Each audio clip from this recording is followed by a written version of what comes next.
Hi, this is Ikra, and as you know, I am a college student जिसके दिन का शुरू ही struggle से होता है।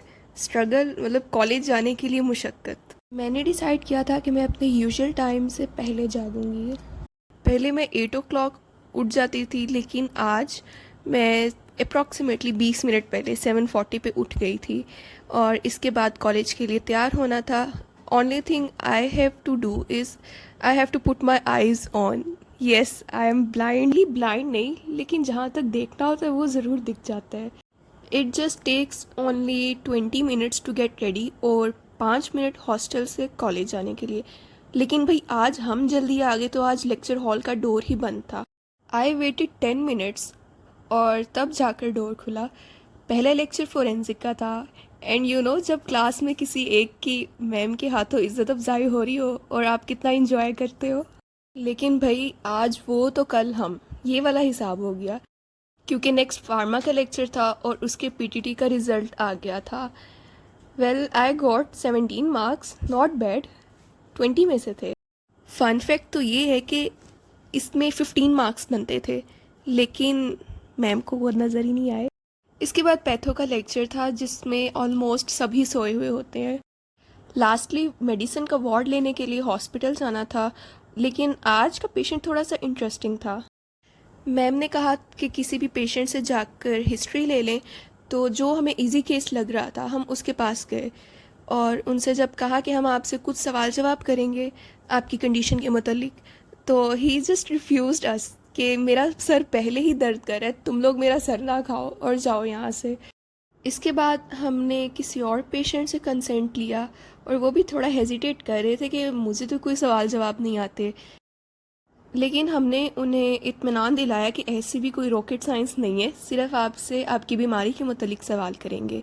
तो ये जो पेशेंट थे ये डायबिटिक पेशेंट थे और ये हॉस्पिटल में इस कंप्लेन के साथ आए थे कि एक्सीडेंटली इनको पाँव में कील चुभ गया था जिसकी सर्जरी होनी थी।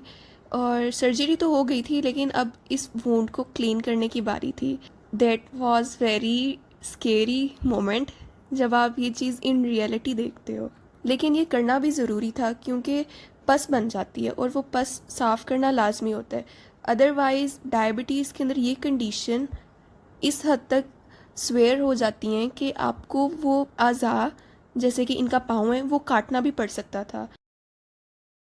अल्लाह ताला का शुक्र है कि इनका ये जो ज़ख़म था वो अभी बोन तक नहीं गया था, वरना अगर बोन तक चला जाता और नेक्रोसिस हो जाती तो उसका एक ही हल होता है जो कि एम्प्यूटेशन, मतलब आपका वो बॉडी पार्ट काट दिया जाता है ताकि बॉडी को फर्दर डैमेज ना हो। कॉलेज से ऑफ हो गया था और मैं एक ही चीज़ सोच रही थी कि अगर मेरी ज़िंदगी से किसी को कोई फ़ायदा हो रहा है तो वो है ये patient cafe, and that's it, और कुछ भी नहीं। सो आई डिसाइडेड कि नॉट टू वेस्ट मनी और जंक एनी मोर।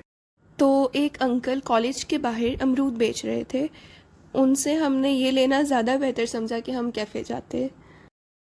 इसके बाद हॉस्टल में शाम को उठी थी तो कुछ था नहीं करने को, तो एक थर्स्टी क्रो की तरह हेयर एंड देयर वॉक करती रही और कुछ वक्त सोचने में लग गया कि आखिर मेरी ज़िंदगी का हुसूल क्या है। खैर these thoughts may be boring for some people, इनको छोड़ते हैं। सीनियर ईयर में आकर अब हॉस्टल शिफ्ट करने की बारी थी। पहले मैं 6 वाले कमरे में थी, अब मैंने ट्राई वाला लिया और उसमें ये है मेरा कॉर्नर।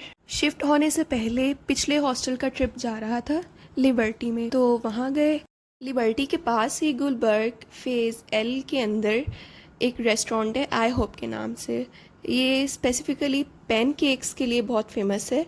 इनकी एक डील है कि आप अपना पहला ऑर्डर इनकी ऐप के थ्रू करवाएं जिसकी पेमेंट 2000 रुपीज़ से अबव हो, तो ये आपको 500 रुपीज़ का कैश बैक करते हैं। We order this cheese pancakes और न्यूटेला मिल्क शेक्स जो अच्छे थे। वहाँ से वापस लिबर्टी आए और ये है लिबर्टी मार्केट, लेकिन मुझे यहाँ पर कुछ ख़ास मिला नहीं, सिर्फ स्ट्रीट फूड के।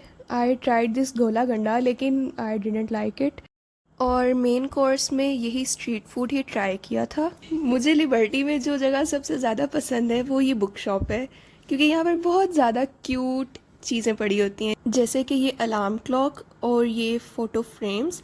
ये फ्रेम मुझे बहुत पसंद आया and I bought that for someone. That was all from liberty trip. और 8:30 पर वापस जाने का टाइम था, कॉलेज की ही बस पर वापस आए थे हम। आज मैंने जिस चीज़ के ऊपर थिंक किया वो ये था कि आप जब घर से बाहर होते हो और कुछ कंडीशंस होती हैं जहाँ पर आप वज़ू नहीं कर सकते। So today our discussion is word तयम्मुम। तयम्मुम किन कंडीशंस में किया जा सकता है?